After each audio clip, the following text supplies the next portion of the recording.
ನಮಸ್ಕಾರ ಎಲ್ಲರಿಗೂ. ಇವತ್ತು ನಾನು ಈ ಪ್ರೆಸ್ ಮೀಟ್ ಕರೆಯೋದಕ್ಕೆ ಕಾರಣ ಏನಂದರೆ, ನನ್ನ ಮೇಲೆ ಒಂದು ಅಲಿಗೇಷನ್ ಆಗಿದೆ. ನಾನು ಯಾರಿಗೋ ಒಬ್ಬರಿಗೆ ಲೈಂಗಿಕ ಕಿರುಕುಳ ಕೊಡ್ತಾ ಇದ್ದೀನಿ ಅಂತ. ಸೊ ಆ ಉದ್ದೇಶದಲ್ಲಿ ಅದರ ವಿಚಾರದಲ್ಲಿ ಕ್ಲಾರಿಫಿಕೇಷನ್ ಕೊಡೋಕ್ಕೆ ಅಂತ ಇವತ್ತು ಈ ಪ್ರೆಸ್ ಮೀಟ್ ಕರೆದಿದ್ದೀನಿ. ತಮಗೇನಾದರೂ ಕ್ಲಾರಿಫಿಕೇಷನ್ ಬೇಕು ಅಂದರೆ ನನ್ನ ಕಡೆಯಿಂದ ಕ್ಲಾರಿಫೈ ಮಾಡೋದು ಇಷ್ಟೇ. ನನಗೆ ಅವರ ಸಂಬಂಧ 2 ವರ್ಷ ಹಿಂದೆಯೇ ಮುಗಿದೋಗಿರೋಂಥ ಕತೆ. ಸೊ 2 ವರ್ಷ ನಂತರ ಇವಾಗ ಏನಕ್ಕೆ ಬಂದು ಏನು ಮಾಡಿದ್ದಾರೆ ಅಂತ ನನಗೆ ಒಂದು ಸ್ವಲ್ಪ ಸರ್ಪ್ರೈಸ್ ಆಗಿದ್ದೀನಿ. ಸೊ 2 ವರ್ಷದಿಂದ ಕಾಂಟ್ಯಾಕ್ಟಲ್ಲಿ ಇಲ್ಲದೇ ಇರೋವಂಥ ಒಬ್ಬರ ಜೊತೆ ಹರಾಸ್ಮೆಂಟ್ ಆಗಲಿ, ಇಲ್ಲ ಸ್ಟಾಕಿಂಗ್ ಆಗಲಿ, ಇಲ್ಲ ಅವ್ರಿಗೆ ಟ್ರಬಲ್ ಕ್ರಿಯೇಟ್ ಮಾಡೋದಾಗಲಿ ಅನ್ನೋದು, I think it's impossible thing that anybody can do when you not in touch with somebody for 2 long years. So ಅದರಿಂದ ಈ ಕ್ಲಾರಿಫಿಕೇಷನ್ ಕೊಡಬೇಕು ಅಂತ ನಾನು ಇವತ್ತು ನಿಮ್ಮ ಮುಂದೆ ಬಂದಿದ್ದೀನಿ.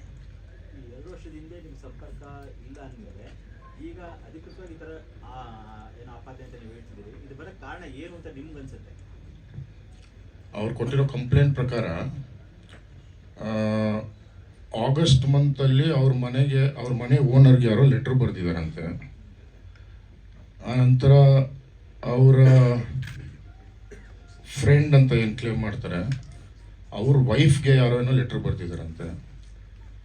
ಸೊ ಆ ವಿಚಾರಕ್ಕೆ ಇವರು ನನ್ನ ಮೇಲೆ ಕಂಪ್ಲೇಂಟ್ ಕೊಟ್ಟಿದ್ದಾರೆ. ಅಂದರೆ ನಾನು ಮಾಡಿರಬಹುದು ಅಂತ, ನಾನು ಮಾಡಿದ್ದೀನಿ ಅಂತ ಕನ್ಫರ್ಮ್ ಇಲ್ಲ, ನಾನು ಮಾಡಿರಬಹುದು ಅಂತ ಹೇಳಿದಾಗ FIR ರಿಜಿಸ್ಟರ್ ಮಾಡೋಕ್ಕೆ ಮುಂಚೆನೇ ನನಗೆ ಒಂದು ನೋಟಿಸ್ ಕೊಟ್ಟು ಕರೆದು ನನ್ನನ್ನು ಇನ್ವೆಸ್ಟಿಗೇಟ್ ಮಾಡಿದರೆ ಅದ್ರ ನಿಜಾಂಶ ಗೊತ್ತಾಗ್ತಾ ಇತ್ತು. ಕಂಪ್ಲೇಂಟ್ ಕೊಟ್ಟಿದ ತಕ್ಷಣ FIR ಮಾಡಿ ನಂತರ ನನಗೆ ನೋಟಿಸ್ ಕೊಟ್ಟರು RR ನಗರ್ ಸ್ಟೇಷನವರು. ಬಟ್ ಅನ್ಫಾರ್ಚುನೇಟ್ಲಿ ನಾನು ಇಂಡಿಯಾನಲ್ಲಿ ಇರಲಿಲ್ಲ, ಅದರಿಂದ ನಾನು ಹೋಗೋಕ್ಕಾಗಿಲ್ಲ. ಆನಂತರ ನಾನು ಪೊಲೀಸ್ ಡಿಪಾರ್ಟ್ಮೆಂಟ್ ಅವ್ರಿಗೆ ಫೋನ್ ಮಾಡಿ ಸಹ ಹೇಳಿದ್ದೀನಿ, ನಾನು ಔಟ್ ಆಫ್ ಕಂಟ್ರಿ ಇದ್ದೀನಿ, ಬಂದ ಭೇಟಿ ಆಗ್ತೀನಿ ಅಂತ. ಅಷ್ಟೊತ್ತಿಗೆ LOC ಕ್ರಿಯೇಟ್ ಮಾಡಿ ನನ್ನನ್ನು ಏರ್ಪೋರ್ಟಲ್ಲಿ ಡಿಟೈನ್ ಮಾಡ್ಕೊಂಡಿದ್ರು. ಸರ್, ಈಗ ನೀವು ಹೇಳ್ತೀರಾ ಆಕೆಗೆ ನಿಮ್ಮ ಜೊತೆ ಒಳ್ಳೆ ಬಾಂಡಿಂಗ್ ಇತ್ತು, ನೀವಿಬ್ರು ಚೆನ್ನಾಗೇ ಇದ್ರಿ, ಆದ್ರೆ ಒಂದು ಅಂತರ ಕ್ರಿಯೇಟ್ ಆಗುತ್ತೆ, ಅದಕ್ಕೆ ಕಾರಣ ಆಕೆಗಿರುವಂತ ಅವ್ಯವಹಾರ ಅಂಡ್ ಅಕ್ರಮ ಸಂಬಂಧ ಅಂತ ನೀವು ಹೇಳ್ತಾ ಇರುವಂತದ್ದು. ನಿಮಗೆ ಅದಕ್ಕೆ ಎಕ್ಸಾಕ್ಟ್ ಆಗಿ ಅಕ್ರಮ ಸಂಬಂಧ ಅನ್ನೋದಕ್ಕೆ ನಿಮ್ಗೆ ಏನಿದೆ, ಪ್ರೂಫ್ ಏನಿದೆ ಅದನ್ನ ನಮ್ಗೆ ಹೇಳೋದಾದ್ರೆ, ಯಾಕಂದ್ರೆ ಇತ್ತೀಚೆಗೆ ಅದು ಕಾಮನ್ ಆಗಿದೆ, ಹೆಣ್ಮಕ್ಳ ಮೇಲೆ ಈ ತರ ಆರೋಪ ಮಾಡ್ಬಿಡೋದು, ಆಕೆಗೇನೋ ಇತ್ತು, ಅಫೇರ್ ಇತ್ತು ಅಂತ ಹೇಳಿ. ಏನಿದೆ ಪ್ರೂಫ್ ಎಕ್ಸಾಕ್ಟ್ ಆಗಿ ಅಂತ ಸರ್? ಅದಕ್ಕೂ ಮೊದಲು ಎಲ್ಲ ಕಡೆ AVR ಅರವಿಂದ ವೆಂಕಟೇಶ್ ರೆಡ್ಡಿ ಒಂದು ನಟಿಗೆ ಲೈಂಗಿಕ ಕಿರುಕುಳ ಕೊಡ್ತಿದ್ದಾರೆ ಅನ್ನುವಂಥದ್ದು ಆಲ್ರೆಡಿ ಎಲ್ಲ ಕಡೆ ನಿಮ್ಮ ಹೆಸರು ಹೋಗ್ತಿದೆ. ಸಾಧ್ಯ ಆದರೆ ಆ ನಟಿಯ ಹೆಸರು ನೀವು ತಗೋಬೋದಾ? ಪ್ರಪಂಚಕ್ಕೆಲ್ಲ ಗೊತ್ತಿರೋದೇ ಹೆಸರನ್ನ ನನ್ನ ಬಾಯಲ್ಲಿ ಹೆಸರು ಹೇಳೋಕ್ಕೂ ಇಷ್ಟಪಡಲ್ಲ, ದಯವಿಟ್ಟು ಕ್ಷಮಿಸಿ. ಬಟ್ ಎಲ್ಲರಿಗೂ ಗೊತ್ತಿರೋ ವಿಚಾರ ಅದು. ಎಲ್ಲ ಕಡೆ ನಿಮ್ಮ ಹೆಸರು ಹೋಗ್ತಾ ಇದೆ, ಬಟ್ ಅವರ ಹೆಸರನ್ನ ಇನ್ನೂ ಎಲ್ಲೂ ತಗೊಂಡಿಲ್ಲ. ಅದಿರೋ ಅಡ್ವಾಂಟೇಜ್ ಅಲ್ವಾ. So we have to abide by the law, we can't overrule it. Sir, ಇವಾಗ ನೀವು ಇವತ್ತು ಕರೆದಿರೋ ಪ್ರೆಸ್ ಮೀಟ್ ಪ್ರೂಫ್ ಏನಿದೆ ಸರ್? ಅದು ಮೈನ್ ಆಗಿ ಹೇಳಿ, ಯಾಕಂದ್ರೆ ಅದೇ ಬರ್ತಾ ಇರೋದು ಸರ್ ಜಾಸ್ತಿ ಇವಾಗ, ಅಕ್ರಮ ಸಂಬಂಧ ಇತ್ತು ಅಂತ.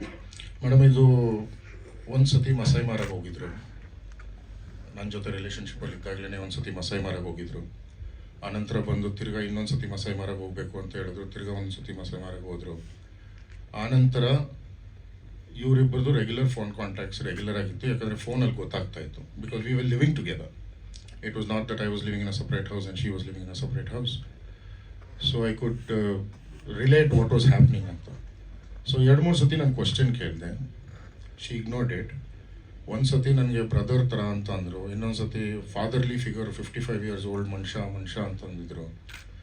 ಆನಂತರ ಟ್ಯಾಂಜಾನಿಯಾಗೆ ಹೋಗ್ಬೇಕಾದ್ರೆ I got to know that he's a married man with a kid ಅಂತ.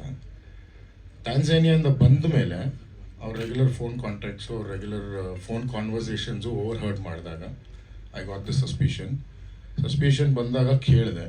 ಸುಮಾರು ಫೋಟೋಗ್ರಾಫ್ಸ್ ಪೋಸ್ಟ್ ಮಾಡಿದರು, ಸುಮಾರು ಫೋಟೋಗ್ರಾಫ್ಸ್ ಅವ್ರ ಫೋನಲ್ಲಿತ್ತು. ಆನಂತರ ಸುಮಾರು ಸತಿ ಕಮ್ಯುನಿಕೇಟ್ ಮಾಡ್ತಾಯಿದ್ರು. ಸೊ ಆ ಡೌಟ್ ಮೇಲೆ ಕೇಳಿದ್ದಕ್ಕೆ that's when everything started. Sir, ಇವತ್ತು ಕರೆದಿರೋದು ಯಾವುದೋ ಡಾಕ್ಯುಮೆಂಟ್ ನೀವು ಸಬ್ಮಿಟ್ ಮಾಡ್ತೀರಾ ಅಥವಾ ಪ್ರೆಸ್ ಅವರಿಗೆ ತಿಳಿಸ್ತೀರಾ ಅಂತ. ಆ ಡಾಕ್ಯುಮೆಂಟಲ್ಲಿ ಏನಿದೆ ಸದನ ಪ್ರಸ್ತಾಪ ಮಾಡ್ಬೋದು? ಆ ಡಾಕ್ಯುಮೆಂಟ್ ಏನಾದರೂ ಮೀಡಿಯಾದವರಿಗೆ ಕೊಡ್ತೀರಾ, ಹೇಗೆ? ಇವಾಗ ನಾನು ಕೇಳ್ಪಟ್ಟಂಗೆ ಅವ್ರು ಮಾಡ್ತಾ ಇರೋ ಅಲಿಗೇಷನ್ ಕಾರ್ ನನ್ನ ಹೆಸರಲ್ಲೇ ಇದೆ ಅಂತ, ಅವ್ರ ಹೆಸರಲ್ಲಿ ಇಲ್ಲ ಅಂತ ಹೇಳ್ತಾರೆ. ಕಾರ್ ನಂಬರ್ ಬಂದ್ಬಿಟ್ಟು K03 NT2309 ಅಂತ ಅದು ಆಕೆ ಯೂಸ್ ಮಾಡ್ತಾ ಇದ್ದಾರೆ ಸರ್. ಆಕೆ ಯೂಸ್ ಮಾಡ್ತಾ ಇದ್ಲು. ನಮ್ಮ ಯಾವಾಗ ನಾವು we drop back to our house, ಅವ್ರ ಅಮ್ಮ ಮನೆಗೆ ಡ್ರಾಪ್ ಮಾಡಿದ್ವಿ, ಆವತ್ತಿನ ದಿನ ನನ್ನ ಕಾರು ಅದೆಲ್ಲ ವಾಪಸ್ ಕೊಟ್ಟು ಕಳಿಸಿದ್ವಿ. ಅಂದ್ರೆ ನೀವು ಕೊಟ್ಟಿರೋ ಗಿಫ್ಟ್ ಎಲ್ಲ ವಾಪಸ್ ಕೊಟ್ಟಿದ್ದೀನಿ ಅಂತ ಅವ್ರು ಹೇಳ್ಕೊತಾ ಇದ್ದಾರೆ. ಏನೇನು ಕೊಟ್ಟಿದ್ರು ಎಲ್ಲ ವಾಪಸ್ ಕೊಟ್ಟಿದ್ದೀನಿ ಮೇಡಮ್. ಮನೆ ಫಾಲ್ ಸೀಲಿಂಗ್ ಕೊಡ್ತಾರೆ, ಸೀರೆಯಿಂದ ಹಿಡಿದು ಎಲ್ಲ ಕೊಟ್ಬಿಟ್ಟಿದ್ದೀನಿ ಅಂತ ಹೇಳ್ತಾರೆ ಸರ್. ನನ್ನ ಹತ್ರ ಏನೂ ಬಂದಿಲ್ಲ ಮೇಡಮ್. ಅದು ರೆಗ್ಯುಲರ್ ಸ್ಟೋರಿ ಅವ್ರಿಗೆ. ಸರ್, ಇವತ್ತಿನ ಡಾಕ್ಯುಮೆಂಟ್ ಬಗ್ಗೆ ನೀವು ಏನು ಸಬ್ಮಿಟ್ ಮಾಡ್ತೀರಾ ಅದ್ರ ಬಗ್ಗೆ? ಡಾಕ್ಯುಮೆಂಟ್ಸ್ ಆ್ಯಕ್ಚುಲಿ ಇವತ್ತು ಪೊಲೀಸ್ ಸ್ಟೇಷನ್ಗೆ ಹೋಗಿ ನಾನು ಸಬ್ಮಿಟ್ ಮಾಡಬೇಕಾಯ್ತು ಮೇಡಮ್. ಬಟ್ ಅನ್ಫಾರ್ಚುನೇಟ್ಲಿ ಇವತ್ತು ಅವ್ರದ್ದೇನೋ ಬಿಸಿ ಶೆಡ್ಯೂಲ್ ಇದ್ದಿದ್ದರಿಂದ ನಾಳೆ ಬರೋಕ್ಕೆ ಹೇಳಿದ್ದಾರೆ ಡಾಕ್ಯುಮೆಂಟ್ ಸಬ್ಮಿಟ್ ಮಾಡೋಕ್ಕೆ. ಇನ್ವೆಸ್ಟಿಗೇಷನ್ಗೆ ಡಾಕ್ಯುಮೆಂಟ್ ಸಬ್ಮಿಟ್ ಮಾಡಿದ್ಮೇಲೆ ನಿಮಗೆ ಡಾಕ್ಯುಮೆಂಟ್ ಕೊಡಬೇಕು ಅನ್ನೋ ಒಂದು ಉದ್ದೇಶ ಅಂತ ಇದ್ದು ಇವತ್ತು ಕರೆದಿದ್ದು. But very unfortunately I could not go to the police station today. ಅದಕ್ಕೆ ನಾಳೆ ಬೆಳಗ್ಗೆ ಹೋಗಿ ಡಾಕ್ಯುಮೆಂಟ್ ಅವ್ರಿಗೆ ಸಬ್ಮಿಟ್ ಮಾಡಿ ಆನಂತರ ನಮ್ಮ PRO ಕೈಯಲ್ಲಿ ನಿಮ್ಮೆಲ್ಲರಿಗೂ ಕಳಿಸ್ಕೊಡ್ತೀವಿ ಮೇಡಮ್. ಅದರಲ್ಲಿ ಎಲ್ಲ ಡಾಕ್ಯುಮೆಂಟ್ ಎಲ್ಲ ಇದೆ. The amount of transactions that we've had, the amount of bills, everything, right from day one to the last date, everything is there. You can verify that. ಈಗ ಸರ್ ಯಾಕೆ ಈ ಸರ್ ಸರ್ ಈ ಆಕೆ case ಸಮಸ್ಯೆ ಅಂತ? Sir ಒಂದು ಈ ಕೇಸ್ಗೂ amount ಟ್ರಾನ್ಸಾಕ್ಷನ್ಗೂ ಏನು ಸಂಬಂಧ ಸರ್? ಅಲ್ಲ, ರಿಲೇಷನ್ಶಿಪ್ಪಲ್ಲಿ ಇದ್ದಾಗ ಬಹುಶಃ ಎಲ್ಲರೂ ಕೂಡ ಅದನ್ನೇ ಮಾಡ್ತಾರೆ. ಸೊ ಅದನ್ನು ಹೇಳ್ಕೊಂಡು ತಿರುಗೋದು ಎಷ್ಟು ಮಟ್ಟಿಗೆ ಸರಿ ಅನ್ನೋದು ಅವ್ರು ಹೇಳ್ತಾರೆ. ಅವ್ರ ಕೆಪಾಸಿಟಿ ಏನಿದೆ, ಅವ್ರ ಲೆಗಸಿ ಏನಿದೆ, ಅದ್ರ ತಕ್ಕಂತೆ ನನಗೆ ಗಿಫ್ಟ್ ಕೊಟ್ಟಿದ್ದಾರೆ ರಿಲೇಷನ್ಶಿಪ್ಪಲ್ಲಿ ಇದ್ದಾಗ. ನಾನು ಕೂಡ ನನ್ನ ಸಂಪಾದನೆ ಕೊಟ್ಟಿದ್ದೀನಿ ಅವ್ರಿಗೆ. ಅದನ್ನು ಹೇಳ್ಕೊಂಡು ತಿರುಗಾಡುವಂಥದ್ದು ಏನಿದೆ, ಎಂಡ್ ಮಾಡಬೇಕಾದ್ರೆ ಕಿರುಕುಳ ಕೊಡೋದು ಇಟ್ಸ್ ರಾಂಗ್ ಅಂತ ಅನ್ಸುತ್ತೆ. ನೋಡಿ ಸರ್, ನಾನು ಇವತ್ತವರೆಗೂ ಯಾರಿಗೂ ಹೇಳ್ಕೊಂಡಿಲ್ಲ. ನಾನು ಯಾರ ಹತ್ರ ಮುಂದೆ ಬಂದೂ ಇಲ್ಲ. ಅವ್ರಾಗ ಅವ್ರು 2 ವರ್ಷ ಆದಮೇಲೆ ನನ್ನ ಮೇಲೆ ಕಂಪ್ಲೇಂಟ್ ಕೊಟ್ಟರೆ, ನನ್ನ ಮೇಲೆ ಒಂದು ಫಾಲ್ಸ್ ಅಲಿಗೇಷನ್ ಮಾಡಿದ್ರೆ ನಾನು ಸುಮ್ಮನೆ ಅಂತೂ ಕೂರೋಕ್ಕಾಗಲ್ವಲ್ಲ. ನನ್ನ ಸೈಡ್ ಆಫ್ ದ ಸ್ಟೋರಿ ನಾನು ಹೇಳ್ಕೊಳ್ಳೇಬೇಕಲ್ವಾ? ಸುಮ್ಮನೆ ನಾನು ಕೂತಿದ್ರೆ ನಾಳೆ ದಿನ ನಾನು ತಪ್ಪು ಅಂತಾರೆ. ಇದಕ್ಕಿಂತ ಮುಂಚೆ 2-3 ಸತಿ ಇದನ್ನು ಇಗ್ನೋರ್ ಮಾಡಿದ್ದೀನಿ. ಮಹಿಳಾ ಪರಿಹಾರ ಆಫೀಸ್ಗೆ ಹೋಗಿ ಮಹಿಳಾ ಪರಿಹಾರ ಆಫೀಸಲ್ಲೂ ಸಹ ಕೂತು ಮಾತಾಡಿ ಬರ್ಕೊಟ್ಟು ನಿಮ್ಮ ದಾರಿ ನಿಮ್ಮದು, ನಮ್ಮ ದಾರಿ ನಮ್ಮದು ಅಂದಮೇಲೆ 2 ವರ್ಷ ಆದಮೇಲೆ ಯಾರೋ ಮನೆಗೆ ಯಾರೋ ಲೆಟ್ರ್ ಬರೆದ್ರೆ ನಾನಾಗಿರ್ಬೋದು ಅಂತ ನೀವು ನನ್ನನ್ನು ಹೇಳಿದ್ರ, ಇಲ್ಲ ನಾನಾಗಿ ನಿಮ್ಮ ಲೈಫಿಗೆ ಬಂದ ವಾಪಸ್ಸು? ನೀವು ನನ್ನನ್ನು ಹೇಳ್ದಿರೋದು. ನಾನೆಲ್ಲೋ ನನ್ನ ಕೆಲಸ ಕಾರ್ಯ ನೋಡ್ಕೊಂಡು ಆರಾಮಾಗಿದ್ದೆ. ನನ್ನ ಇನ್ನೊಂದು ಸತಿ ಹೇಳ್ತಾ ಇದ್ದೀನಿ, ನಾನು ಮರ್ತೋಗಿರೋ ಕತೆ. ಆ ಮರ್ತೋಗಿರೋ ಕತೆನ ತಿರ್ಗಾ ಯಾಕೆ ಜ್ಞಾಪಿಸ್ತಾ ಇದ್ದಾರೆ? ಆಯಿತು, ನಿಮ್ಗೆ ಏನಾದರೂ ಡೌಟ್ ಇದ್ದಿದ್ದರೆ ನಾನು ಮಾಡ್ತಾ ಇದ್ದೀನಿ ಅಂತ, ನನ್ನ ವೆಲ್ ವಿಷರ್ಸು, ನನ್ನ ಫ್ಯಾಮಿಲಿ ಮೆಂಬರ್ಸ್ ಎಲ್ಲರೂ ನಿಮ್ಗೆ ಪರಿಚಯದ ಇರ್ತಾನೆ. ನನ್ನ ಹತ್ರ ಮಾತಾಡೋದು ಬೇಡ, ಯಾರಾದರೂ ಒಬ್ಬರನ್ನ ಕೇಳ್ಬೋದಾಯ್ತಲ್ಲ. ಡೈರೆಕ್ಟಾಗಿ ಹೋಗಿ FIR ಮಾಡೋಂಥ ನೆಸೆಸಿಟಿ ಏನಿತ್ತು? 2 ವರ್ಷ ಮುಗ್ದಿರೋ ಕತೆ 2 ವರ್ಷ ಆದ್ಮೇಲೆ ಮತ್ತೆ ದುಡ್ಡು ಕೊಟ್ಟಿದ್ದಾರೆ. ಇಂಟೆನ್ಷನ್ ಏನು ಸರ್ ಈಗ? ನನಗೆ ಗೊತ್ತಿಲ್ಲ ಸರ್, ಅದೇ ಐ ಆಮ್ ವೆರಿ ಸರ್ಪ್ರೈಸ್ಡ್. ಈಗ ಸ್ಟೇಷನ್ ಹೋದ್ಮೇಲೆ ಕೂಡ ನಿಮ್ಮ ಜೊತೆ ಕಾಂಪುರ್ಗೆ ಕರೆದಿದ್ರು. ಆದ್ರೆ ಇನ್ ಬಿಟ್ವೀನ್ ಈ ಬೆಳವಣಿಗೆಗಳೆಲ್ಲ ಆಗಿದೆ. ಏನಾದ್ರು ಉದ್ದೇಶಪೂರ್ವಕವಾಗಿ ಏನಾದ್ರು ಟಾರ್ಗೆಟ್ ಮಾಡಿದಾರ ನಿಮ್ಮನ್ನ ಅನ್ನುವಂಥದ್ದು? ಇದೇನಾಯ್ತು ಅಂದರೆ, ಫಸ್ಟ್ FIR ಮಾಡಿದ ನಂತರ ನಮ್ಮ ಫ್ಯಾಮಿಲಿ ಫ್ರೆಂಡ್ ಆಗಿ ಅಡ್ವೊಕೇಟ್ ಯಾರಿದ್ದಾರೆ, ಶೈಲೇಶನ್ ಅವರು ಅವ್ರ ವೆಲ್ ವಿಷರ್ ಒಬ್ಬರ ಹತ್ರ ಮಾತಾಡಿದಾಗ ಆಯಿತು, ನನಗೆ I had a suspicion, so I will withdraw it ಅಂತಲೂ ಹೇಳಿ ಅದಕ್ಕೊಂದು ಡ್ರಾಫ್ಟು ಕ್ರಿಯೇಟ್ ಮಾಡಿಕೊಂಡು ಡ್ರಾಫ್ಟು ಕಳಿಸಿದ್ದಾರೆ. ಡ್ರಾಫ್ಟ್ ಕಳಿಸಿದ ನಂತರ ನಾನು ಡ್ರಾಫ್ಟ್ ಸೈನ್ ಮಾಡಲ್ಲ, ನನ್ನ ಡಿಮಾಂಡ್ ಇದೆ ಅಂದಾಗ we did not accept it. ಕೊಡೋ ನೆಸೆಸಿಟಿ ನಮಗಿಲ್ಲ, ಯಾಕಂದರೆ ನಾವೇನು ಮಾಡಿಲ್ಲ. ಆನಂತರ ಹೋಗಿ ಕಮಿಷನರ್ ಆಫೀಸಲ್ಲಿ ಕಮಿಷನರ್ ಸಾಹೇಬ್ರ ಹತ್ರ ಕೂತ್ಕೊಂಡು ಯಾವುದೋ ಒಂದು NGO ಕರ್ಕೊಂಡು ಹೋಗಿ, ನೀವು ಪೊಲೀಸವ್ರು ಆ್ಯಕ್ಷನ್ ತೊಗೊತಾ ಇಲ್ಲ ಅವ್ರ ಮೇಲೆ, ನಾನು ಕಂಪ್ಲೇಂಟ್ ಕೊಟ್ಟ ಮೇಲೆ ಅಂತ ಹೇಳಿ ನಾನು ನಿಮ್ಮ ಹೆಸರೆಲ್ಲ ಬರೆದು ಸೂಸೈಡ್ ಮಾಡ್ಕೊತೀನಿ ಅಂತ ರೈಟಿಂಗಲ್ಲಿ ಕೊಟ್ಟ ಮೇಲೆ ಪಾಪ ಪೊಲೀಸ್ ಅವ್ರಿಗೆ they had to do the job. ನಿಮ್ಗೇನಲ್ಲ ಸರ್ ನಿಮ್ಮ ವಿರುದ್ಧ ಎಕ್ಸ್ಟಾರ್ಷನ್ ಮಾಡುವಂಥ ಪ್ರಯತ್ನ ಆ ಥರ ಏನಾದ್ರು ಆಗಿತ್ತಾ ಅಂತ ಹೇಳಿ? ಆ ಥರ ಆಗಿದ್ರೆ ಬಹುಶಃ ನೀವು ದುಡ್ಡು ಕೊಡ್ಬೋದಲ್ಲ ಅದನ್ನು? ಸರ್, ನಾನು ಹೇಳ್ದಂಗೆ ನಿಮಗೆ ಇದು ಮರ್ತೋಗಿರೋ ಕತೆ. ನನಗೆ ಈ ಕತೆ ಬೇಡ, ನನಗೆ ಬೇಕಾಗಿಲ್ಲ ಈ ಕತೆ. I don't want to continue this. And just I'm sitting here in front of all of you just because she's dragged me into it. I am not come voluntarily here. ನಿಮ್ಗೇನು ಎಕ್ಸ್ಟಾರ್ಷನ್ ಆಡುವಂಥ ಪ್ರಯತ್ನ ಆಯ್ತಾ ಅಂತ ಹೇಳಿ? ನೀವು ಆ ರಿಲೇಶನ್ಶಿಪ್ಗೆ ಬೆಲೆ ಕೊಡ್ತಿದ್ದೀರಾ ಅಂತ ಒಂದು ಸ್ವಲ್ಪ ಅನ್ನಿಸ್ತಿದೆ. ಆದ್ರೆ ನಿಮ್ಮ ಹತ್ರ ಇರೋದು ಒಂದೇ ಅವ್ರ ಬಗ್ಗೆ ಆರೋಪ ಮಾಡೋದಕ್ಕೆ ಅವ್ರಿಗೆ ಕೊಟ್ಟಿರೋಂಥ ಗಿಫ್ಟ್. ರಿಲೇಶನ್ಶಿಪ್ ಅಲ್ಲಿ ಇದ್ದಾಗ ನೀವಿಬ್ರು ಚೆನ್ನಾಗಿತ್ತು, ಇಬ್ಬರ ಹತ್ರನೂ ಎಕ್ಸ್ಚೇಂಜ್ ಆಗಿರೋ ಗಿಫ್ಟ್, ಅವ್ರೇನು ಕಿರುಕುಳ ಕೊಟ್ರಿ ಅಂತ ಅವ್ರು ಆರೋಪ ಮಾಡಿದ್ದಾರೆ. ನೀವು ಕಾನೂನು ಹೋರಾಟ ಮಾಡ್ಬೋದಿತ್ತು. ಬಟ್ ಈ ತರ ಮೀಡಿಯಾದಲ್ಲಿ ಅವ್ರಿಗೆ ಕೊಟ್ಟಿರೋ ಗಿಫ್ಟ್ ಅನ್ನೇ ನೀವು ವಸ್ತುವಾಗಿ ಇಟ್ಕೊಂಡು ಹೇಳೋದು ಸರಿ ಅಂತ? ಮೇಡಮ್, ಇವಾಗ ಕೊಟ್ಟಿರೋ ಗಿಫ್ಟ್ನ ವಸ್ತುವಾಗಿ ಇಟ್ಕೊಂಡು ನಾನು ಹೇಳ್ತಾ ಇಲ್ಲ. ನಾನು ಹೇಳಿದ್ದೀನಿ, ಸುಮಾರು ಸತಿ ಹೇಳಿದ್ದೀನಿ. ನನಗೆ ಹೇಳೋಕೆ it's a very embarrassing thing and I don't want to talk about it. But ಇವತ್ತಿನ ದಿನ ನೀವು ಮಾಡ್ತಾ ಇರೋ ಅಲಿಗೇಷನ್ ನನ್ನ ಮೇಲೆ ನಾನು ಆ ರಿಲೇಷನ್ಶಿಪ್ನ ಪ್ರೂವ್ ಮಾಡ್ಕೋಬೇಕಂದ್ರೆ ನಮ್ಮ ಮಧ್ಯ ಏನಾಗಿತ್ತು ಅಂತ ನಾವು ಹೇಳ್ಬೇಕಲ್ವಾ, ನಮ್ಮ ಮಧ್ಯ ಏನು ನಡೀತು ಅಂತ ನಾವು ಹೇಳ್ಬೇಕಲ್ವಾ.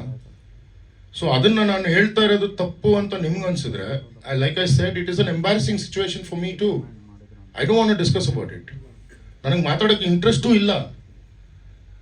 ಬಟ್ ನೀವು ನನ್ನನ್ನು ಹೇಳ್ಕೊಂಡು ಬಂದು ತಿರ್ಗಾ ವಾಪಸ್ಸು ಇವತ್ತು ನನ್ನನ್ನು ನಿಲ್ಸಿರೋದು ಎಲ್ಲಿ? ನೀವು ಬೀದಿಯಲ್ಲಿ ನಿಲ್ಸಿದ್ದೀರ ನಮ್ಮನ್ನ. ನನಗೂ ಒಂದು ರೆಸ್ಪೆಕ್ಟ್ ಅನ್ನೋದಿದೆ, ನನ್ನ ಫ್ಯಾಮಿಲಿಗೂ ಒಂದು ರೆಸ್ಪೆಕ್ಟ್ ಅನ್ನೋದಿದೆ. ನನ್ನ ಮನೆಯಲ್ಲೂ ತಂದೆ ಇದ್ದಾರೆ, ತಾಯಿ ಇದ್ದಾರೆ, ಅಕ್ಕ ಇದ್ದಾರೆ, ತಂಗಿ ಇದ್ದಾರೆ. ಇವತ್ತು ನನ್ನನ್ನು ಬೀದಿಯಲ್ಲಿ ನಿಲ್ಲಿಸ್ಬಿಟ್ಟು ನೀವು ಮಜಾ ತಗೊತಾ ಇದ್ದೀರಾ ಅಷ್ಟೇ. ಈ ನನ್ನನ್ನು ಬೀದಿನಲ್ಲಿ ನಿಲ್ಸಿದ ಮೇಲೆ ನಿಮ್ಮನ್ನು ನನ್ನ ಬೀದಿನಲ್ಲಿ ನಿಲ್ಸೋದಕ್ಕೆ ಉದ್ದೇಶ ನನಗೂ ಇಲ್ವಾ? ಯಾಕಂದ್ರೆ ಇದಕ್ಕೆ ಮುಂಚೆ 3 ಸತಿ ಆಗಿದೆ ಇದೇ ಥರ. ನಾನು 3 ಸತಿನೂ ಯಾರ ಮುಂದೆನೂ ಬಂದಿಲ್ಲ. ಈ ಸತಿ ಬಂದು ನನ್ನನ್ನು ಏರ್ಪೋರ್ಟಲ್ಲಿ ಬೇಲೆಬಲ್ ಸೆಕ್ಷನ್ಗೆ ಏರ್ಪೋರ್ಟಲ್ಲಿ LOC ಮಾಡುವಂಥ ನೆಸೆಸಿಟಿ ಏನಿದೆ ಮೇಡಮ್? ಅಲ್ಲ ಸರ್, ಲಾಭ ಏನು ಆಕೆಗೆ ಅನ್ನೋದು ಅರ್ಥ ಆಗ್ತಿದೆ. ಈಗ ಅದೆಲ್ಲ ನೀವು ನಮ್ಗೆ ಕನ್ಫ್ಯೂಷನ್. ಈಗ ಯಾಕೆ ಎಲ್ಲ ಮುಗ್ದೋಯ್ತು, ಇವಾಗ ಯಾಕೆ ಆಕೆ ಬಂದ್ರು ಅನ್ನೋದೇ ನಮ್ಗೆ. ಅವ್ರು ಹೇಳೋದೇನಪ್ಪ ಅಂದ್ರೆ, ಈಗ ಸೋಷಿಯಲ್ ಮೀಡಿಯಾದಲ್ಲಿ ಇತ್ತೀಚೆಗೆ ನಾನು ಸ್ವಲ್ಪ ಆಕ್ಟಿವ್ ಆದೆ, ಅದಕ್ಕೆ ಅವ್ರನ್ನ ಕಂಡು ಅವ್ರು ಹಿಂಗೆಲ್ಲ ಮಾಡ್ತಾರೆ. ಅಯ್ಯೋ ಮೇಡಮ್, ಸೋಷಿಯಲ್ ಮೀಡಿಯಾನಲ್ಲಿ ನನ್ನ ಅವಳ ಪ್ರೊಫೈಲ್ನ ಬ್ಲಾಕ್ ಮಾಡಿ 2 ವರ್ಷ ಆಯ್ತು. ಮತ್ತೆ ಈಗ ಯಾಕೆ ಸರ್ ಮತ್ತೆ again ಅವ್ರು ಬಂದ್ರು? That's the same surprise I am also sitting on. Sir 2 ವರ್ಷ ರಿಲೇಶನ್ಶಿಪ್ ಕಟ್ ಆಗಿದೆ ಅಂದ್ಮೇಲೆ ಈಗ ಸುಮ್ನೆ ಹೋಗೋದು ಲೈಂಗಿಕ ಕಿರುಕುಳ ಕೊಟ್ಟರು ಅಂತ ಕೊಡೋಕೆ ಸಾಧ್ಯ? ಮೇಡಮ್, ಫಸ್ಟ್ ಆಫ್ ಆಲ್ ಲೈಂಗಿಕ ಕಿರುಕುಳ ಅಂದ್ರೆ ನಿಮ್ಮ ಪ್ರಕಾರ ಏನರ್ಥ? ಅದು ಅಲ್ಲ, ನಿಮ್ಮ ಪ್ರಕಾರ ಏನರ್ಥ? It is so shed, it is sexual harassment ಅಂತ ಅಲ್ವಾ? 2 ವರ್ಷದಿಂದ ನನಗೆವರೆಗೂ ಸಂಬಂಧ ಇಲ್ಲ ಅಂದ್ರೆ ಸೆಕ್ಷುಯಲ್ ಹರಾಸ್ಮೆಂಟ್ ಎಲ್ಲಿಂದ ಬರ್ತದೆ ಮೇಡಮ್? ನಮ್ಗಳಿಗೆ ಹೇಗೆ ಗೊತ್ತು ಸರ್ ಅದು? ಅಲ್ಲ, ಮತ್ತೆ ಬರೀತಾ ಇರೋದು ಅಲ್ಲಿ ಕಂಪ್ಲೇಂಟ್ ಆಗಿರೋದು ದಟ್ ಐ ಆಮ್ ಸ್ಟಾಕಿಂಗರ್ ಅಂತ, ಬರ್ದಿರೋದು ಲೈಂಗಿಕ ಕಿರುಕುಳ ಅಂತ. ಇವೆ ಸರ್, ಈಗ ಒಂದು ಚಿಕ್ಕದು ನಮ್ಗೆ ಗೊತ್ತಿಲ್ಲ, ನಿಮ್ಗೆ ಗಲಾಟೆ ಆದ್ಮೇಲೆ ನಿಮ್ಗೆ ಹುಡುಗನ ಇಷ್ಟ ರಿಲೇಶನ್ಶಿಪ್ ಗೊತ್ತಾಯ್ತು. ಆಕ್ಚುಲಿ ನೀವು ಅವ್ರನ್ನ ಫಸ್ಟ್ ಕಂಡಿದ್ದೆಲ್ಲಿ, ನಿಮ್ಮ ಮತ್ತು ಅವರ ಬಾಂಧವ್ಯ ವೃದ್ಧಿ ಆಗಿದ್ದೆಲ್ಲಿ? ಒಂಚೂರು ಚಿಕ್ಕ ಕಥೆ ಹೇಳಿ ಸರ್. ಸರ್ ಅವ್ರು ಎಷ್ಟು ಡಿಮ್ಯಾಂಡ್ ಮಾಡಿದ್ರು ಸರ್? ಸರ್ ಇಲ್ಲ, ಈಗ ನಮ್ಗೆ ಫೈನಲ್ ಸರ್. ಈಗ ಸರ್ ಇಷ್ಟ 2 ವರ್ಷ ಆದ್ಮೇಲೆ ಸರ್ ನಿಮ್ಮ ಒಂದು ಆನ್ಸರ್ ಮಾಡಿ. ಅದೇ ಗೊತ್ತಿಲ್ಲ ನಮಗೆ. ಸರ್, ಇದು ಆಕ್ಚುಲಿ 2017 ಕತೆ. ಒಂದು 2017ರಲ್ಲಿ ಒಂದು ಕಾಮನ್ ಫ್ರೆಂಡ್ ಮುಖಾಂತರ ಈ ಹುಡುಗಿ ನನ್ನ ಮನೆಗೆ ಬರ್ತಾರೆ. ಮನೆಗೆ ಬಂದು ಅವತ್ತಿನ ದಿನ ಅವ್ರಿಗೇನೋ ಕಷ್ಟ ಇತ್ತಂತೆ. ಸೊ ಇರೋದಕ್ಕೆ ಮನೆ ಇಲ್ಲ ಅಂತ ನನ್ನ ಹತ್ರ ಬರ್ತಾರೆ. ಸೊ ಆವತ್ತಿನ ದಿನ ನನ್ನ ಕ್ಲೋಸ್ ಫ್ಯಾಮಿಲಿ ಫ್ರೆಂಡ್ ಅವ್ರದ್ದು ಕಬ್ಬನ್ ಪಾರ್ಕ್ ಹತ್ರ ಒಂದು ಮನೇನ ಅವ್ರಿಗೆ ರೆಂಟ್ಗೆ ಅಂತ ಮಾಡಿಸ್ಕೊಡ್ತೀನಿ. ಆನಂತರ ನನಗೆ ಅವ್ರ ಕಾಂಟ್ಯಾಕ್ಟಲ್ಲಿ ಇರಲ್ಲ. 2023 ಮಾರ್ಚ್ 28 ನಮ್ಮದು south Asia advocates cricket tournament ಅಂತ ಒಂದು ಕ್ರಿಕೆಟ್ ಟೂರ್ನಮೆಂಟ್ ನಡೀತದೆ ಶ್ರೀಲಂಕಾನಲ್ಲಿ ಇತ್ತು ಈ ಸತಿ 2023ಅಲ್ಲಿ. ಸೊ 2023ಅಲ್ಲಿ ಆ ಟೂರ್ನಮೆಂಟ್ಗೆ ಇವರು ಓಪನಿಂಗ್ ಸೆರೆಮನಿಗೆ ಪರ್ಫಾರ್ಮ್ ಮಾಡೋಕ್ಕೆ ಅಂತ ಬರ್ತಾರೆ. ಇವ್ರ ಜೊತೆ ಇನ್ನೊಂದು 2-3 ಜನ ಆ್ಯಕ್ಟ್ರೆಸಸ್ಸು ಬರ್ತಾರೆ. ಪರ್ಫಾರ್ಮೆನ್ಸ್ ಮುಗಿದ ನಂತರ ಅವ್ರು 3 ದಿನ ಇರಬೇಕಾಗಿರೋದನ್ನು 7 ಡೇಸ್ ಆಗುತ್ತೆ, 7 ಡೇಸು 12 ಡೇಸ್ ಆಗುತ್ತೆ, 12 ಡೇಸು 15 ಡೇಸ್ ಆಗುತ್ತೆ. ನಂಗೆ ಆ ಥರ ಪರಿಚಯ ಹುಡುಗಿ. ಸರ್ ಇನ್ನೊಂದು ಹೇಳ್ತಾರೆ ಸರ್, ಹಾಸ್ಪಿಟ್ಲಿಗೆ ಸೇರ್ತಾರಂತೆ 1.5 ವರ್ಷದ ಹಿಂದೆ ಐಸಿಯು ಇರ್ತಾರಂತೆ ಸರ್. ಆ ಸಂದರ್ಭದಲ್ಲಿ ಕೂಡ ಒಂದು ಗಲಾಟೆ ಆಗುತ್ತೆ. ಅವ್ರು ಆ ಟೈಮಲ್ಲಿ ಐಸಿಯು ಇದ್ದವರು ಕೂಡ ನಮ್ಗೆ ಹರಾಸ್ ಮಾಡಿದ್ದಾರೆ ಅನ್ನೋ ಮಾತನ್ನ ಹೇಳ್ತಾರೆ. ಸರ್, ಫಸ್ಟ್ ಆಫ್ ಆಲ್ ಒಂದು ಕ್ವಶನ್ ನಾನು ತಮ್ಮೆಲ್ಲರನ್ನೂ ಕೇಳ್ತೀನಿ. 100 ಟ್ಯಾಬ್ಲೆಟ್ ತೊಗೊಂಡಿದ್ರೆ ಬದುಕ್ತಾರ? Simple question. 100 ಪ್ಯಾರಾಸಿಟಮಾಲ್ ತೊಗೊಂಡ್ರೆ ಬದುಕೋ ಸಾಧ್ಯತೆ ಇದೆಯಾ? ನಾನು ಎಷ್ಟೇ ಸ್ಟಮಕ್ ವಾಶ್ ಮಾಡಿಸಿದ್ರು ಬದುಕೋ ಸಾಧ್ಯತೆ ಇದೆಯಾ? ಫಸ್ಟ್ ಅದೇ ರಾಂಗ್ ಅಲಿಗೇಷನ್ ಅಲ್ವಾ? ಇನ್ನೊಂದು, MLC ಮಾಡಿಸ್ತೀನಿ ಅಂತ ನಾನು ಫೋರ್ಸ್ ಮಾಡಿದೆ ಆಸ್ಟರ್ ಹಾಸ್ಪಿಟ್ಲಲ್ಲಿ. MLC ಮಾಡೋದು ಬೇಡ ಅಂತ ಅವ್ರು ರಿಕ್ವೆಸ್ಟ್ ಮಾಡಿಕೊಂಡು ಅವ್ರ ತಂದೆ ತಾಯಿಗೆ ವಿಚಾರ ಗೊತ್ತಾಗಬಾರ್ದು ಅಂತ ಹೇಳಿದ್ದಕ್ಕೆ ನಮ್ಮ ಬೇರೆ ಹಾಸ್ಪಿಟಲ್, ನಾವು ಬೇಕಾಗಿರೋ ಹಾಸ್ಪಿಟಲ್ಗೆ ಶಿಫ್ಟ್ ಮಾಡಿದ್ವಿ. ಅಲ್ಲಿ ಶಿಫ್ಟ್ ಮಾಡಿ ಅಲ್ಲಿ ICUನಲ್ಲಿ ಇವರು ಫೋನ್ ಇಟ್ಕೊಂಡಿದ್ರು. ನಾನು ಅವಳಿಗೆ ಅಟೆಂಡೆಂಟ್, ICU ಅಟೆಂಡೆಂಟ್ ನಾನು. ಸೊ ಡಾಕ್ಟರ್ ಕರೆದು ನನ್ನನ್ನು, ಸರ್ ಫೋನ್ ಯೂಸ್ ಮಾಡ್ತಾ ಇದ್ದಾರೆ, ದಯವಿಟ್ಟು ಫೋನ್ ಈಸ್ಕೊಳ್ಳಿ ಅಂತ. ನನಗೆ ಫೋನ್ ಈಸ್ಕೊಳ್ಳೋದಕ್ಕೆ ನಾನು ಕೊಡಲ್ಲ ಅಂತ ಗೊತ್ತಿತ್ತು. ಸೊ ನಾನು ಹೇಳಿದೆ ಅವ್ರಿಗೆ ಕೊಟ್ಬಿಡು, ಅವ್ರು ಸೇಫ್ಟಿ ಲಾಕರಲ್ಲಿ ಇರ್ತಾರೆ, ನಾಳೆ ಬೆಳಗ್ಗೆ ಡಿಸ್ಚಾರ್ಜ್ ಆದಮೇಲೆ ಸೇಫ್ಟಿ ಲಾಕರಿಂದ ಈಸ್ಕೋ ಅಂತ ಹೇಳಿದೆ. ಕೊಡಲ್ಲ ಅಂದ್ಲು. ಕೊಡಲ್ಲ ಅಂದಾಗ ಹಿಂಗೆ ಕಿತ್ಕೊಂಡಾಗ ಕ್ಯಾನೆಲ್ಲ ಸ್ವಲ್ಪ ಓಪನ್ ಆಯಿತು. ಇಷ್ಟೇ ನಡೆದಿದ್ದು. ಇದು ಬಿಟ್ಟರೆ ಬಟ್ಟೆ ಹರಿದಾಕಿದ್ದು ಇನ್ನೊಂದು ಎಲ್ಲ ಸುಳ್ಳು. ಸರ್ ಈಗ ನಿಮ್ಮ ಮೇಲಿನ ಆರೋಪಕ್ಕೆ ನಿನ್ನೆ ನೀವು ಕ್ಲಾರಿಫಿಕೇಶನ್ ಎಲ್ಲ ಕೊಟ್ರಿ. ಸೊ ಇವತ್ತು ಮತ್ತೆ ನೀವು ಪ್ರೆಸ್ ಮೀಟ್ ಕರೆದಿರುವಂತದ್ದು. ಸೊ ಇವತ್ತೇನಾದ್ರೂ ಹೇಳಲಿಕ್ಕಿತ್ತ ನಿಮ್ಗೆ ಅಥವಾ ಇನ್ನೇನಾದ್ರೂ ಆಕ್ಚುಲಿ ಇವತ್ತು ಡಾಕ್ಯುಮೆಂಟ್ಸ್ ಸಬ್ಮಿಟ್ ಮಾಡಬೇಕಾಯ್ತು madam. That was the main motive. But unfortunately ನನ್ನ ಪೊಲೀಸ್ ಡಾಕ್ಯುಮೆಂಟ್ಸ್ ಅಂದ್ರೆ ಯಾವ ತರ ಸರ್, ಏನು ಅಂತ ಹೇಳಿ? ಎಲ್ಲ ಡಾಕ್ಯುಮೆಂಟ್ಸ್ ಇದೆ madam, everything from top to bottom, including statements, car documents, bills, whatever you want, everything is there. Land documents ಎಲ್ಲ ಇದೆ. ಸರ್ ಈಗ ನಿಮ್ಮ ಫ್ಯಾಮಿಲಿಗೆ ಎಲ್ಲ ಗೊತ್ತಿತ್ತು, ನಿಮ್ಮ ರಿಲೇಟಿವ್ಸ್ ಫ್ರೆಂಡ್ಸ್ಗೆಲ್ಲ ಗೊತ್ತಿತ್ತು ಬಟ್ ಅವರ ತಂದೆ ತಾಯಿ ಅಥವಾ ಅವ್ರ ರಿಲೇಟಿವ್ ಗೊತ್ತಿತ್ತ ವಿಚಾರ? ನೀವು ಅವ್ರನ್ನ ಭೇಟಿ ಮಾಡಿದ್ರ? ಹೇಗೆ ಮದ್ವೆ ಆಗ್ಬೇಕು ಅಂತ ಅನ್ಕೊಂಡಿದ್ರಂತಲ್ಲ ಸರ್? ಮನೆ ಗೃಹ ಪ್ರವೇಶದಲ್ಲಿ ಅವ್ರ ಮನೆ ಗೃಹ ಪ್ರವೇಶ ಮಾಡಿದ್ರು ಮೈಸೂರಲ್ಲಿ. ಆವತ್ತಿನ ದಿನ ಅವ್ರ ತಾಯಿನ ಭೇಟಿ ಮಾಡಿದ್ದೆ. ಅವ್ರ ತಾಯಿಗೆಲ್ಲ ಗೊತ್ತಿತ್ತು ಇದೆಲ್ಲ. ಜೂನ್ 10th 2024 ಎಂಗೇಜ್ಮೆಂಟ್ ಆಗಬೇಕು, ಜೂನ್ 11th ಮದುವೆ ಆಗಬೇಕು ಅಂತ ಡಿಸೈಡ್ ಆಗಿದ್ದು.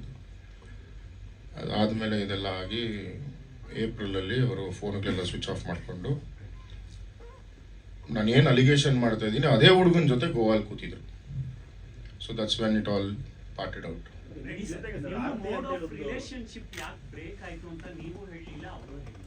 ನಾನು ಹೇಳಿದ್ನಲ್ಲ, she had a relationship with another Guy.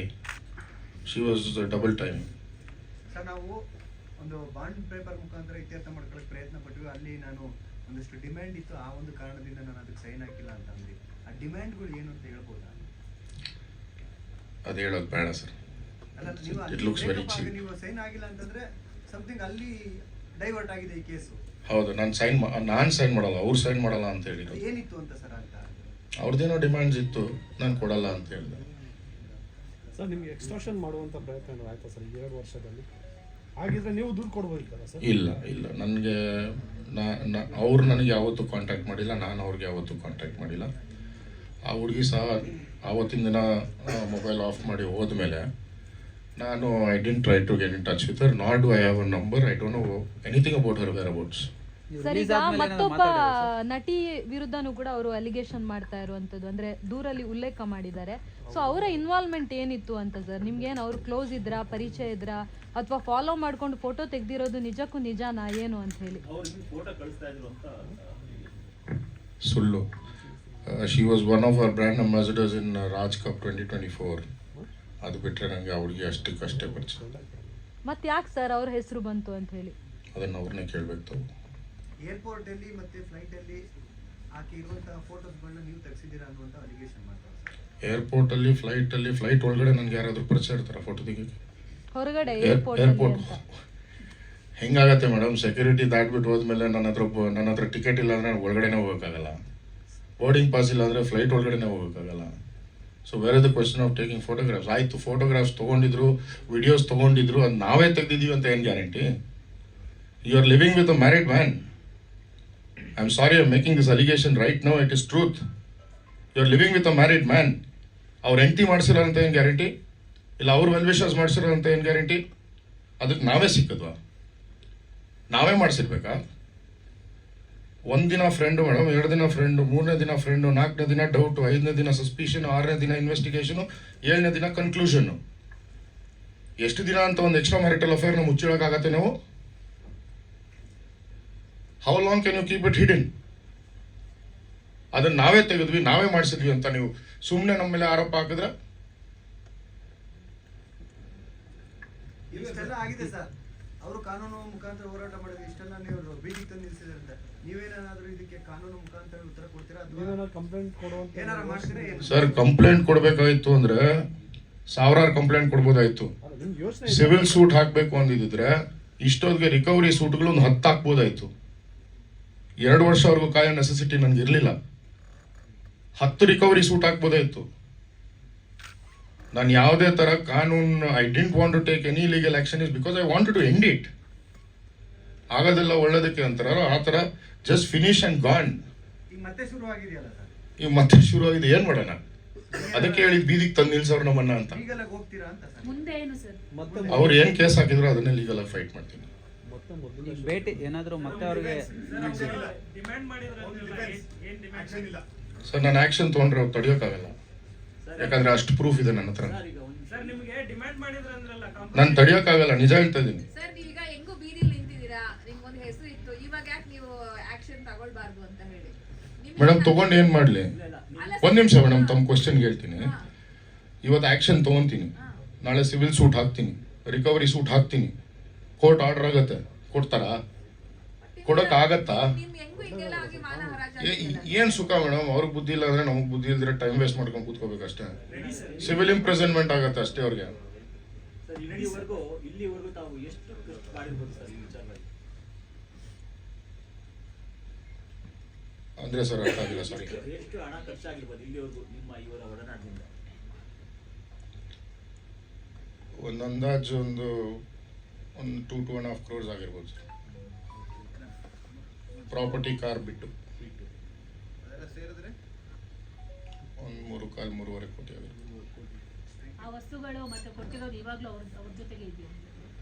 Car ಒಂದು ನನ್ನ ಹತ್ರ ಇದೆ ಮೇಡಮ್. ಬಟ್ ಅವ್ರು ನೆನ್ನೆ ನಮ್ಮಲ್ಲಿ ಮಾತಾಡೋರು ಹೇಳಿದ್ರೆ ಇವನ್ ಸೀರೆ ಕೂಡ ವಾಪಸ್ ಕೊಟ್ಟಿದ್ದೀನಿ ಎಲ್ಲ ಒಂದು ಸಣ್ಣ ಅವ್ರದ್ದು ರೆಗ್ಯುಲರ್ ಡೈಲಾಗ್ ಮೇಡಮ್. ಇವತ್ತಿನ ದಿನ ನನಗೆ ಇವತ್ತು ಬಂದಿರೋ ಮಾಹಿತಿ ಇನ್ನೊಂದು ಬಿಚ್ಚಿಕ್ಬೇಕು ಅಂದರೆ ಬಿಚ್ಚಿಕ್ತೀನಿ. ಇದೇ ಥರ ಇನ್ನೊಬ್ರಿಗೆ ಮಾಡಿದ್ದಾರೆ. ಈ ಮೀಡಿಯಾನಲ್ಲಿ ಎಲ್ಲ ಬರ್ತಾ ಇರೋದು ನೋಡಿ ಅವ್ರು ನನ್ನನ್ನು ಕಾಂಟ್ಯಾಕ್ಟ್ ಮಾಡೋಕ್ಕೆ ಟ್ರೈ ಮಾಡ್ತಾ ಇದ್ದಾರೆ. ಒಬ್ಬರಲ್ಲ, 3 ಜನ.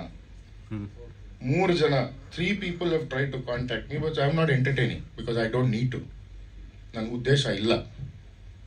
ಯಾಕಂದರೆ ನಾನು ಎಷ್ಟು ಡೀಪಾಗಿ ಹೋಗ್ತೀನಿ ಇದರಲ್ಲಿ ಅಷ್ಟು ಮರ್ಯಾದೆ ನಂದು ಹೋಗುತ್ತೆ, ಅಷ್ಟು ಮರ್ಯಾದೆ ನಾನು ಕಳ್ಕೊತೀನಿ. ಏನು ಹೇಳ್ತಾರೆ ಸರ್ 3 ಜನ? ಅದೇ ಸೇಮ್. ಒಬ್ಬರ ಹತ್ರ 80 ಲಕ್ಷ ಇಸ್ಕೊಂಡಿದ್ದಾರೆ, same drama. Modus operandi is the same. Tablet ತಿಂತೀನಿ, ಹ್ಯಾಂಗ್ ಮಾಡ್ಕೊತೀನಿ, ಸೂಸೈಡ್ ಮಾಡ್ಕೊತೀನಿ, ಟ್ಯಾಬ್ಲೆಟ್ ತಿಂದ್ಬಿಟ್ಟಿದ್ದೀನಿ. Same modus operandi is the same everywhere. So suicide is nothing but a weapon. Suicide ಮಾಡ್ಕೊಳ್ಳೋರು ಯಾರೂ ವಿಡಿಯೋಗ್ರಫಿ ಮಾಡಿ ಸೂಸೈಡ್ ಮಾಡ್ಕೊತೀನಿ ಅಂತ ಹೇಳಲ್ಲ. ಏನಕ್ಕೆ ಹೇಳ್ತಾರಂತೆ ಸರ್ ಹತ್ರ? ದುಡ್ಡು ಕೊಡೋಕ್ಕಾಗಲ್ವಲ್ಲ ವಾಪಸ್. ಏನಾದ್ರು ಕೇಳಿದ್ರೆ ಅದೇ ಬೆಸ್ಟ್ ವೆಪನ್ ಅಲ್ವಾ?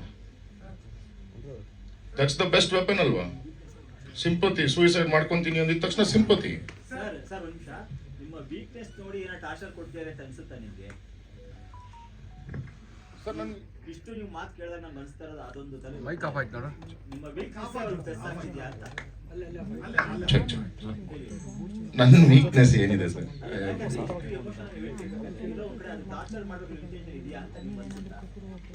ನನಗೆ ನಿಜವಾಗ್ಲೂ ಅರ್ಥ ಆಗ್ತಾ ಇಲ್ಲ sir. It is been a very very surprising act for me. And ನಾನು ಮೋಸ್ಟ್ ಆಫ್ ದ ಟೈಮ್ ಈ ನಡುವೆ, ಎಸ್ಪೆಷಲಿ ಆಫ್ ಲೇಟ್, ನಾನು ಮೋಸ್ಟ್ ಆಫ್ ದ ಟೈಮ್ ಇಂಡಿಯಾನಲ್ಲೇ ಇರಲ್ಲ. Several projects, several other projects are happening across the world, in fact. So most of the time ಒಂದು ಇಂಡಿಯಾನಲ್ಲಿ ಒಂದು 10 ದಿನ ಇದ್ದರೆ ಒಂದು 20 ದಿನ ಅಬ್ರಾಡಲ್ಲಿ ಇರ್ತೀನಿ. So I don't know what her motive is, and I really don't understand what she's up to ಅಂತ. Sir ಈಗ ಹೊಸ ವಿಚಾರ ನೀವು ಹೇಳಿದ್ರಿ 3 ಈಗ ಜನ ಅಂತ 3 ಹೇಳಿ, ಜನ ಅಂತ ಇದು ಅದು- ತುಂಬಾ ದೊಡ್ಡ ಗಂಭೀರ ಆರೋಪ. ಮುಂದೆ ಪೊಲೀಸರು ಯಾರ ಆ 3 ಜನ ಅಂತ ನಿಮ್ಮ ಹತ್ರ ಅವರೇ ಕೇಳಿದ್ರೆ ಬರ್ತಾರೆ ಹೇಳಿ ಅದಕ್ಕೆ ಮೇಡಮ್ ಇಷ್ಟಲ್ಲಿ. ಯಾರು ಸರ್ ಇಷ್ಟೆಲ್ಲ ಹೇಳಿದ್ಮೇಲೆ ಅವ್ರು ಯಾರು 3 ಜನ ಅಂತ ಇಲ್ಲ ಹೇಳ್ಬೋದು? ಪಾಪ ಒಬ್ಬರಿಗೆ ಎಂಗೇಜ್ಮೆಂಟ್ ಆಗಿದೆ ಅಂತ ಅವ್ರ ಹೆಸರು ರಿವೀಲ್ ಮಾಡಬಾರ್ದು ಅಂತ ಸರ್ ಹೇಳಿದ್ದಾರೆ. ಹೆಸರು ಬೇಡ ಅಂದ್ರೆ ಅವ್ರು 3 ಜನ ಅಂದ್ರೆ ಯಾವ ರೀತಿಯ ಸಂಬಂಧ ಅವ್ರ ಜೊತೆ ಅಂತ ಹೇಳಿ? ಸೇಮ್ ಇದೇ ಥರ ರಿಲೇಷನ್ಶಿಪ್ಪಲ್ಲಿ ಇರ್ತೀನಿ, ಮದುವೆ ಆಗ್ತೀನಿ, ಸೇಮ್ ಕತೆ, same modus operandi, same suicide sympathy, same suicide drama. Sir ಅವ್ರ ಇಂಡಸ್ಟ್ರಿ ಉದ್ಯಮಿಗಳ ಏನು ಅಂತ? ಒಬ್ಬರು ಪಾಪ USA ಅಲ್ಲಿದ್ದಾರೆ, ನನ್ನ USA ಇಂದ ಕಾಂಟ್ಯಾಕ್ಟ್ ಮಾಡಿದ್ರು ನನ್ನನ್ನು ಅವರು. ಇನ್ನೊಬ್ಬರು ಇಲ್ಲೇ ನಮ್ಮ ಲೋಕಲಲ್ಲೇ. ಅವ್ರ ಪರ್ಸ್ಪೆಕ್ಟಿವ್ ಗೊತ್ತಾಗಲಿ ಸರ್ ನಿಮ್ಮ ಫರ್ದರ್ ಸ್ಟೆಪ್ಸ್ ಏನಿರುತ್ತೆ ಸರ್? ಸರ್ ನನ್ನ ಉದ್ದೇಶ ಏನು ಅಂದರೆ ಸರ್, ನನಗೆ I have no intention of troubling anyone. ನನಗೆ ಫಸ್ಟ್ ಆಫ್ ಆಲ್ ಅಷ್ಟು ಪೇಷನ್ಸು ಇಲ್ಲ, ಟೈಮು ಇಲ್ಲ, and I don't want waste my time on something stupid like this. ನನ್ನ ಉದ್ದೇಶ ಏನಂದರೆ ನನ್ನನ್ನು ದಯವಿಟ್ಟು ದೂರ ಇಟ್ಬಿಡು. ನಾನಂತೂ ನಿನ್ನನ್ನು ದೂರ ಇಟ್ಟಿದ್ದೀನಿ, ನೀನೊಂದು ಮುಗಿದೋಗಿರೋ ಕತೆ ನನ್ನ ಜೀವನದಲ್ಲಿ. ತಿರ್ಗಾ ನನ್ನನ್ನು ಕೆಣಕಬೇಡ. ನನ್ನ ಹತ್ರ I don't know what to say. I don't want to be a part of this whole process. It's very embarrassing for me. Plus maybe ನಿನಗೆ ಫೇಮು ನೇಮು ಬರ್ತಾ ಇರ್ಬೋದು ಇದರಲ್ಲಿ, ಬಟ್ ನನಗೆ ಈ ಥರ ಫೇಮು ನೇಮು ಬೇಡ. I have made enough and more for myself, and I have an empire to establish more now, and I don't want to demolish my empire. Sir ನಿಮ್ಮ ಜೊತೆ ಅವ್ರು ಕಾಂಪ್ರಮೈಸಿಗೆ ರೆಡಿ ಇದ್ರೆ ಮತ್ತೆ compromise ಮಾಡ್ಕೋತೀರಾ? ಸಾಷ್ಟಾಂಗ ನಮಸ್ಕಾರ sir. ನಮ್ಮನ್ನು ಬಿಟ್ಬಿಟ್ರೆ ಫಸ್ಟ್ ನಾವು ಹೋಗ್ಬಿಡ್ತೀವಿ ಮನೆಗೆ. ಸಾಫ್ಟ್ ಕಾರ್ನರ್ ಏನೂ ಇಲ್ಲ sir. It is just that we all are dignified people and we have to have the decorum of ensuring that we respect women ಅಷ್ಟೇ. ಅದು ಬಿಟ್ಟರೆ there is nothing else. And I think ನನ್ನ ಪ್ರಕಾರ been brought up in a family with lot of women. So ಒಂದು ಹೆಂಗ್ಸ್ನ ಹೆಂಗೆ treat ಮಾಡಬೇಕು ಅಂತ ನನಗೆ ಗೊತ್ತು, ನಾನು ನೋಡಿದ್ದೀನಿ. So there is no soft corner to anything. The only thing is I don't want to be a part of this process. It's a very embarrassing affair, like I said, again and again I'm saying it. Sir, ನೀವೊಂದು word mention ಮಾಡಿದೆ, ನೀವು ಕೂಡ dignified ಅದು ಇದು ಅಂತ. ನಿಮಗೂ ಕೂಡ ಸಂಸಾರ ಇತ್ತು, ಎಲ್ಲವೂ ಇತ್ತು, ಆ್ಯಂಡ್ ದೆನ್ ಸಮಾಜದ ಒಳ್ಳೆ ಹೆಸರು ಕೂಡ ಇತ್ತು. ದೆನ್ ಯಾಕೆ ಸಹವಾಸ ಮಾಡಕ್ಕೆ ಹೋದ್ರಿ ಅಂತ? ಈ ರೀತಿಯಾಗಿ ನಿಮ್ಗೆ ಕಾಣಿಸ್ತಿಲ್ವಾ ಫ್ಯೂಚರ್ ಹಿಂಗಾಗತ್ತೆ ಅಂತ? ಸರ್ ಇದೆಲ್ಲ ಫ್ಯೂಚರ್ ಗೊತ್ತಾಗಿದ್ದಿದ್ರೆ ನಾವು ಸಹವಾಸ ಮಾಡ್ತಾ ಇರ್ಲಿಲ್ವಲ್ಲ ಸರ್. ಫ್ಯೂಚರ್ ಗೊತ್ತಾಗ್ದಿರ, that's why you call love is blind ಅಂತಾರೆ. So once you fall in love, automatically all this happens. Until unless you get cheated, you don't understand what the reality is. ಮೋಸ ಆದ್ಮೇಲೆ ಮೋಸ ಆಗಿ ಮನೇಲಿ ಕೂತಿದ್ವಿ, ಮನೇಲಿ ಕೂತಿರೋನ್ನ ಬೀದಿಗೆ ಎಳೆದ್ರು. ನಾವು ಮನೇಲಿ ಕೂತಿದ್ವಿ ನೆಮ್ಮದಿಯಾಗಿ, ಮೋಸ ಆಗಿ ಮೋಸ ಮಾಡಿಸ್ಕೊಂಡು ಮನೇಲಿ ಕೂತಿದ್ವಿ. ಮನೇಲಿ ಕೂತಿರೋರ್ನ ಆಹಾ ಊಹಾ ಆಗಿರ್ಬೋದು ಮಾಡಿರ್ಬೋದು ಅಂತೇಳಿ ಬೀದಿಗೆ ಎಳೆದ್ರು. ಸೊ ಇನ್ನು ಬೀದಿಗೆ ಎಳೆದ್ಮೇಲೆ ಏನ್ ಮಾಡೋಂಗಿದೀವಿ ನಾವು?